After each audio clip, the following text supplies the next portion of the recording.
एक जगह एक आगजनी की घटना घटित हुई। तो मैंने कहा यार देखो, ये आगजनी की घटना दिखाती है, इसकी प्रकृति दिखाती है कि इस समुदाय ने नहीं किया होगा, पुलिस वहां कार्रवाई करे। मैंने कहा देखो कार्रवाई थोड़ा रोको, देखो मैं बताता हूं अभी। मैंने कहा उसके पूरे वीडियो फुटेज निकालो। तो आप आश्चर्य करेंगे कि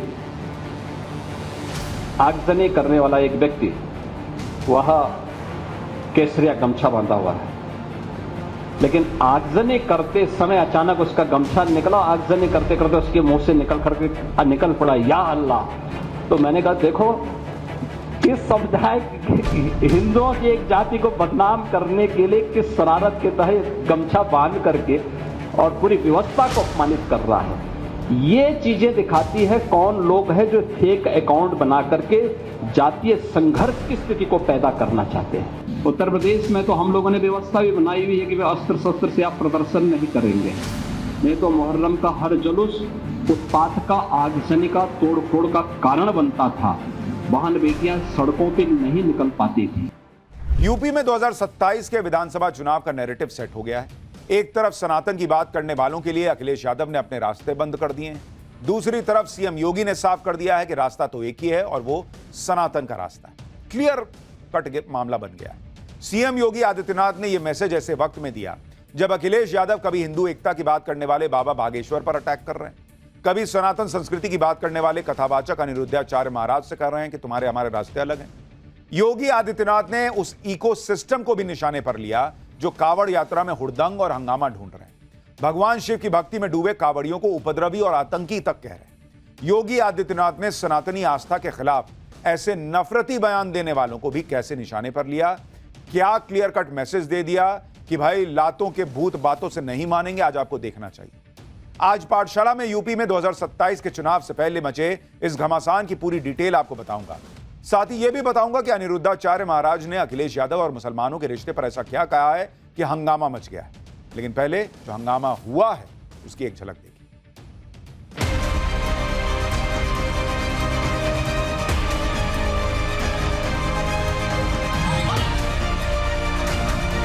एकता का अद्भुत संगम, कोई भेदभाव नहीं। उन्हें उपद्रवी और आतंकवादी तक बोलने का दुस्साहस होता है। यदि थर्ड वर्ल्ड वॉर से बचाना है पूरी दुनिया को, तो केवल सनातन धर्म का एक सूत्र है, विवाद नहीं, संवाद।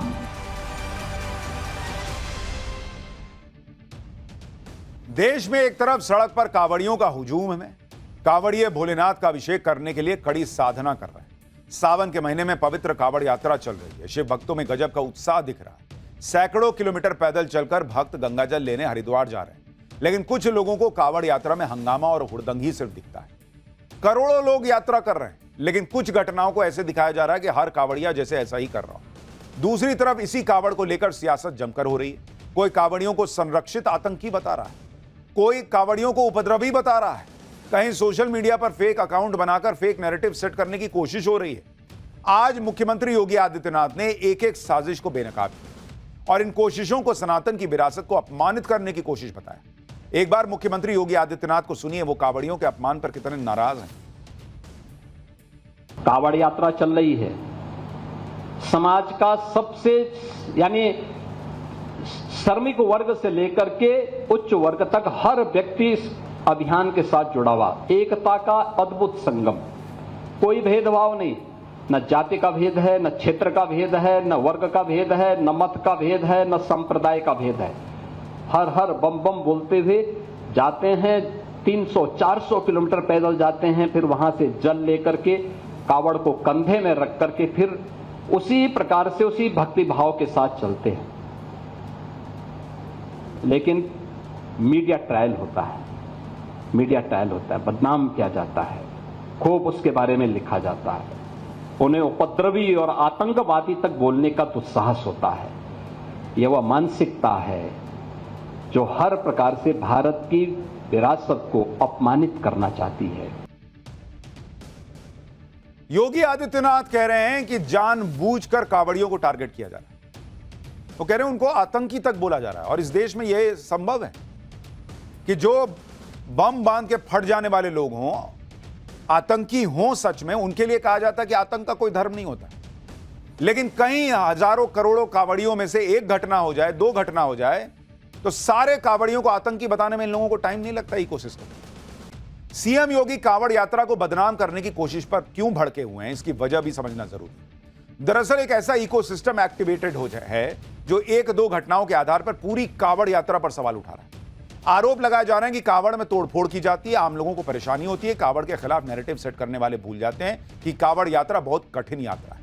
भोलेनाथ के भक्त सारी तकलीफ और परेशानी भूलकर कावड़ यात्रा करते हैं। कावड़ यात्रा में शामिल कावड़ियों की भक्ति भाव की हैरान करने वाली तस्वीरें आगे दिखाऊंगा। साथ ही सनातन की आस्था के महापर्व कावड़ यात्रा का वो इतिहास भी बताऊंगा कि कैसे भगवान श्री राम और रावण का कावड़ से कनेक्शन है। लेकिन पहले सुनिए सीएम योगी ने एक पुरानी घटना का हवाला देकर कैसे फर्जी पहचान और सोशल मीडिया पर फर्जी अकाउंट बनाकर सनातनी आस्था को बदनाम करने की कोशिश करने वालों को निशाने पर लिया। 3 वर्ष पहले की एक घटना है। एक जगह एक आगजनी की घटना घटित हुई,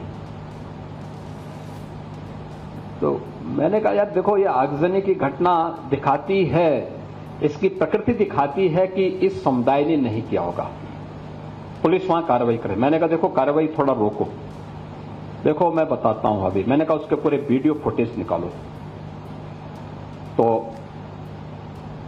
आप आश्चर्य करेंगे कि आगजनी करने वाला एक व्यक्ति वह केसरिया गमछा बांधा हुआ है, लेकिन आगजनी करते समय अचानक उसका गमछा निकला। आगजनी करते करते उसके मुंह से निकल पड़ा या अल्लाह। तो मैंने कहा देखो, इस समुदाय हिंदुओं की एक जाति को बदनाम करने के लिए किस शरारत के तहत गमछा बांध करके और पूरी व्यवस्था को अपमानित कर रहा है। ये चीजें दिखाती है कौन लोग हैं जो फेक अकाउंट बना करके जातीय संघर्ष की स्थिति को पैदा करना चाहते हैं। योगी आदित्यनाथ ने कावड़ यात्रा को बदनाम करने की कोशिश करने वालों को 2017 से पहले मुहर्रम पर निकलने वाले जुलूसों की भी याद दिलाई। सीएम योगी ने कहा कि मुहर्रम का हर जुलूस उत्पात, आगजनी और तोड़फोड़ का कारण बनता था, लेकिन सरकार ने अब सारा सिस्टम सुधार दिया। जो सिस्टम को नहीं मानता है उनका क्या इलाज होता है, यह भी सीएम योगी ने बताया, उसको भी सुनिए। उत्तर प्रदेश में तो हम लोगों ने व्यवस्था भी बनाई हुई है कि वे अस्त्र शस्त्र से आप प्रदर्शन नहीं करेंगे, नहीं तो मुहर्रम का हर जुलूस उत्पात का, आगजनी का, तोड़फोड़ का कारण बनता था। बहन बेटियां सड़कों पे नहीं निकल पाती थी, कोई उस समय नहीं बोलता था। सावन के महीने के ठीक पहले, इसके ठीक पहले मुहर्रम का आयोजन हुआ। हमने एक व्यवस्था बना दी कि भाई देखो, आप ताजिया की हाइट इससे ज्यादा मत करना। जौनपुर में जबरदस्ती उन्होंने बड़ा ताजिया उठाया और हुआ क्या, वो हाई टेंशन की चपेट में आया, 3 लोग मर गए। बाद में उन्होंने रास्ता जाम किया, तो पुलिस ने कहा क्या करें। मैंने कहा लाठी मार करके बाहर करो इनको, क्योंकि ये लातों के भूत हैं, बातों से मानेंगे नहीं। योगी आदित्यनाथ खुलकर अपनी बात रख रहे हैं और एक तरफ सीएम योगी आदित्यनाथ का एजेंडा क्लियर है, सनातन पर वो झुकने को तैयार नहीं।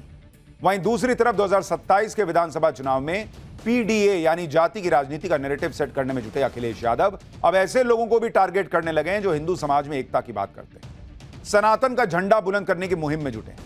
पहले अखिलेश यादव के निशाने पर भारत ही नहीं विदेश में भी सनातन की अलग जगाने में जुटे बाबा बागेश्वर आए। आपको याद है उन्होंने कहा था कि टेबल के नीचे से पैसा लेते हैं बागेश्वर बाबा। और अब कथावाचक अनिरुद्धाचार्य महाराज अखिलेश एंड कंपनी के निशाने पर आ गए, जिसके लिए अखिलेश यादव और अनिरुद्धाचार्य महाराज का साल 2023 का एक वीडियो वायरल किया जा रहा है, जिस पर पिछले कुछ दिनों से जबरदस्त बवाल मचा हुआ है। खुद अखिलेश यादव के समर्थक इसे सोशल मीडिया पर जमकर शेयर कर रहे हैं, कह रहे हैं कि अखिलेश यादव ने अपने ज्ञान से कथावाचक अनिरुद्धाचार्य महाराज की बोलती बंद कर दी। दरअसल अखिलेश यादव और कथावाचक अनिरुद्धाचार्य महाराज का 2 साल पुराना यह वीडियो लखनऊ और आगरा एक्सप्रेसवे पर। एक्सप्रेसवे पर अनिरुद्धाचार्य महाराज का सामना अखिलेश यादव से हुआ। अखिलेश यादव ने सवाल पूछे। अखिलेश यादव ने अनिरुद्धाचार्य महाराज से भगवान कृष्ण के नाम से जुड़ा एक सवाल पूछा, लेकिन अनिरुद्धाचार्य महाराज के जवाब से अखिलेश संतुष्ट नहीं हुए और यह कहते हुए आगे बढ़ गए कि तुम्हारा रास्ता अलग, हमारा रास्ता अलग हुआ। आप अखिलेश यादव और अनिरुद्धाचार्य महाराज के बीच का यह 2 साल पुराना वायरल वीडियो जो अब और वायरल किया जा रहा है, उसको सुनिए फिर आपको बताऊंगा कि अनिरुद्धाचार्य महाराज ने इस वीडियो पर क्या पलटवार किया जिससे समाजवादी पार्टी के नेता भड़क गए हैं और इसके पीछे का पॉलिटिकल गेम क्या है। अखिलेश यादव के साथ बातचीत का पुराना वीडियो वायरल हुआ तो अनिरुद्धाचार्य महाराज ने भी अखिलेश यादव को वो जवाब दिया जो 2 साल पहले वो एक्सप्रेसवे पर नहीं दे पाए थे। अनिरुद्धाचार्य महाराज ने अपने YouTube चैनल पर एक वीडियो शेयर किया जिसका कैप्शन दिया गया, नेताजी के साथ वायरल वीडियो पर क्या बोले महाराज जी। इस वीडियो में अनिरुद्धाचार्य महाराज ने अखिलेश यादव को न सिर्फ भगवान कृष्ण का पहला नाम बताया बल्कि रास्ते अलग होने वाले बयान पर भी पलटवार किया। एक बार सुनिए भगवान कृष्ण के पहले नाम पर अनिरुद्धाचार्य महाराज क्या कह रहे हैं, फिर बताता हूं कि बात अब बढ़ते बढ़ते कहां पहुंच गई। अनिरुद्धाचार्य महाराज ने अपने वीडियो में अखिलेश यादव का सीधे सीधे नाम नहीं लिया, लेकिन इशारों इशारों में अखिलेश यादव की मुस्लिम तुष्टीकरण की राजनीति के भी धागे खोल दिए। और यही बात सुनकर बहुत सारे लोग कह रहे हैं कि यूपी में क्लियर कट डिवीजन दिख रहा है कि योगी आदित्यनाथ हैं जो सनातन का अपमान, सनातनियों का अपमान सहने को तैयार नहीं है। दूसरी तरफ अखिलेश यादव हैं जिन्होंने क्लियर कह दिया, जैसा अनिरुद्धाचार्य महाराज कह रहे हैं कि तुम्हारा रास्ता अलग, हमारा रास्ता अलग, और वो आरोप लगा रहे हैं कि वो ये बात मुसलमानों से नहीं कह सकते क्योंकि मुसलमान भर भर के सपा को वोट करता है।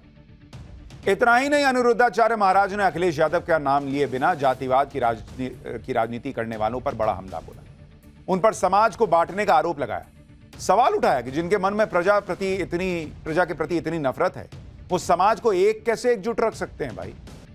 कथावाचक अनिरुद्धाचार्य महाराज के पलटवार पर अखिलेश यादव का कोई जवाब तो नहीं आया, लेकिन इस विवाद में सपा सांसद और क्रिकेटर रिंकू सिंह की मंगेतर प्रिया सरोज की एंट्री हो गई।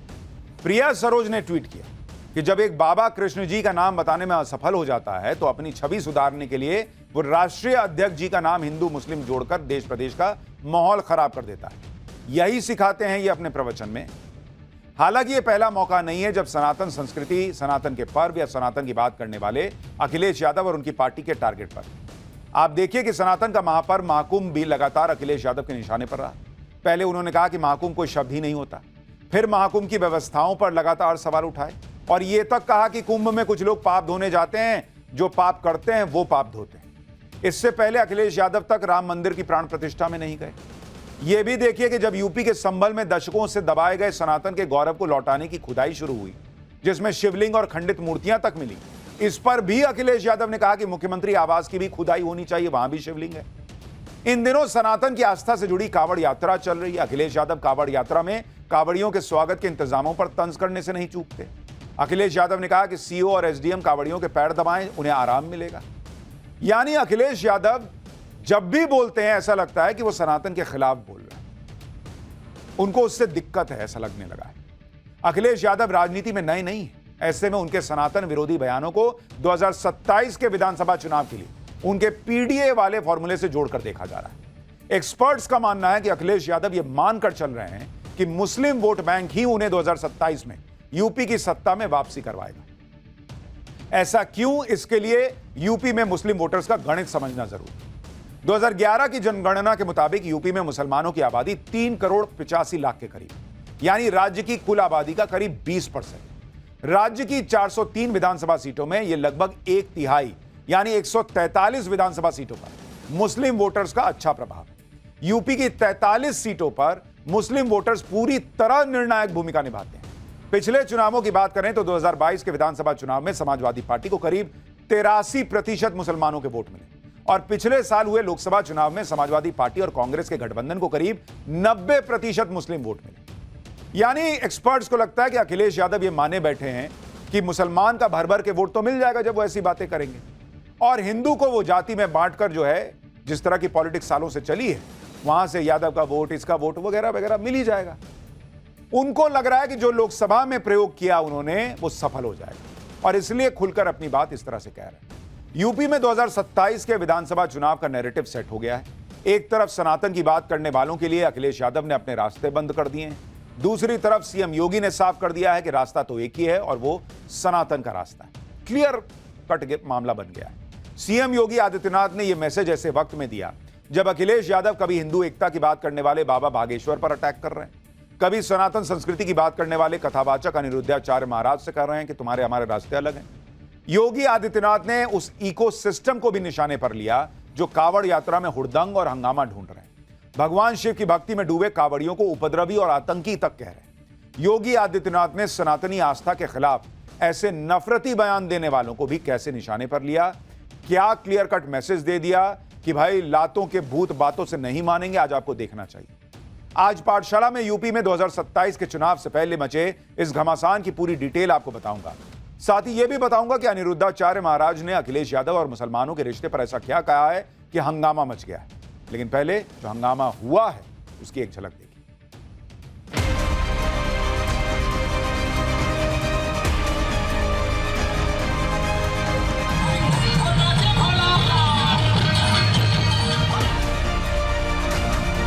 एकता का अद्भुत संगम, कोई भेदभाव नहीं। उन्हें उपद्रवी और आतंकवादी तक बोलने का दुस्साहस होता है।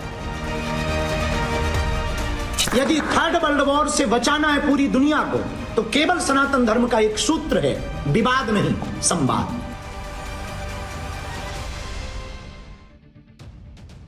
देश में एक तरफ सड़क पर कांवड़ियों का हुजूम है।